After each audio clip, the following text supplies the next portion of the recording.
అధినేత జగన్ పై విరుచుకుపడ్డారు మంత్రి సవిత. 3 ఏళ్లు కాదు కదా 30 ఏళ్ల తర్వాత కూడా జగన్ అధికారంలోకి రాలేరని హాట్ కామెంట్స్ చేశారామె. తిరుపతి బస్టాండ్ కూడలిలో భక్త కన్నదాసు విగ్రహాన్ని ఆవిష్కరించిన మంత్రి సవిత వైసీపీ ప్రభుత్వం డైవర్షన్ పాలిటిక్స్ చేస్తోందని మండిపడ్డారు. జగన్ చెప్పే డిజిటల్ బుక్ లో తమ పార్టీకి చెందిన నేతల పేర్లు చేర్చడం హాస్యాస్పదంగా ఉందని సెటైర్స్ వేశారు.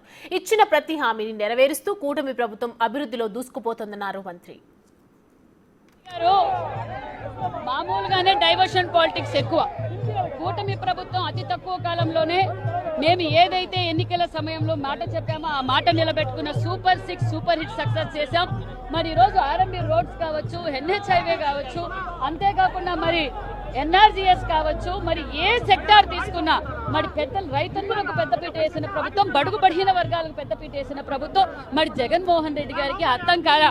గత 5 ఏళ్లుగా చేయలేనిది 15 నెలల్లో కూటమి ప్రభుత్వం మాన్యశ్రీ ముఖ్యమంత్రి గారు, డిప్యూటీ సీఎం పవన్ కళ్యాణ్ గారు, నరేంద్ర మోడీ గారి ఆశీర్వాదంతో ఈ రాష్ట్రం ఈ రోజు పరుగులు పెడుతుంది. జగన్మోహన్